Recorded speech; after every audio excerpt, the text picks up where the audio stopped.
Bonjour, je m'appelle Candela et aujourd'hui je vais faire une vidéo un peu différente. Je vais faire un mélange de deux types de vidéos. Je vais parler un peu de mes livres préférés d'auteurs français, mais aussi on va faire un petit jeu. Je vais lire des fragments de ces livres et vous devriez deviner à quel livre correspond chaque fragment. Ok, on va commencer. Le premier livre de lequel je vais parler est Les Tours du monde en 80 jours de Jules Verne. Je l'ai lu quand j'étais 12 ans plus ou moins. Et quand j'étais petit, j'aimais beaucoup les livres de science-fiction, fantastique, les romans d'aventure. Et pour moi, ces livres étaient vraiment découverts. Le deuxième livre de lequel je vais parler est L'étrangère d'Albert Camus.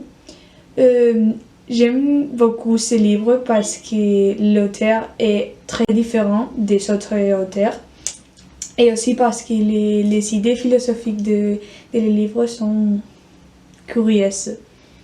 Et aussi, je vais parler, le dernier livre de lequel je vais parler est Les rouges et les noirs de Stendhal. Stendhal est un pseudonyme parce que le nom vrai de l'auteur n'est pas ça. Mais est un livre un peu compliqué, mais il est un chef-d'œuvre. Alors, on va commencer la lecture. Je voudrais que vous m'écoutez attentivement et aussi j'espère que vous passez un bon moment avec moi. Il y a des choses dont je n'ai jamais aimé parler. Quand je suis entrée en prison, j'ai compris au bout de quelques jours que je n'aimerais pas parler de ces parties de ma vie. Plus tard, je n'ai plus trouvé d'importance à ces répugnances. En réalité, je n'étais pas réellement en prison les premiers jours. J'attendais vaguement quelques événements nouveaux. C'est seulement après la première et la seule visite de Marie que tout a commencé. Du jour où j'ai reçu sa lettre, elle me disait qu'on ne me lui permettait plus de venir parce qu'elle n'était pas ma femme. De ce jour-là, j'ai senti que j'étais chez moi dans ma cellule et que ma vie s'est arrêtée.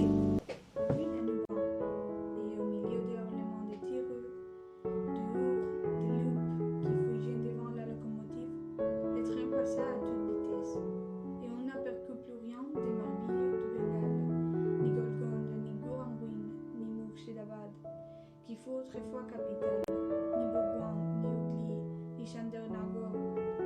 Ces ports français du territoire indien sur lesquels Passepartout peut être fier de voir flotter le drapeau de sa patrie. Enfin, à 7 heures du matin, Calcutta était atteint. Les paquebots en partance pour Hong Kong ne levaient la cru qu'à midi.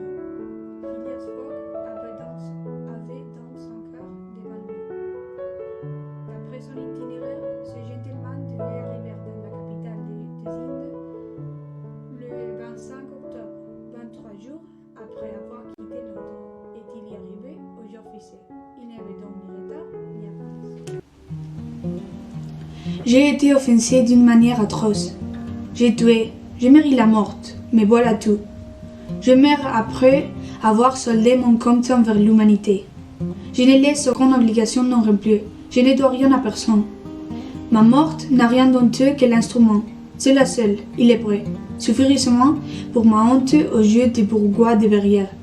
Mais sous les rapports intellectuels, quoi de plus méprisable. Il me reste un moyen d'être considérable à leurs yeux.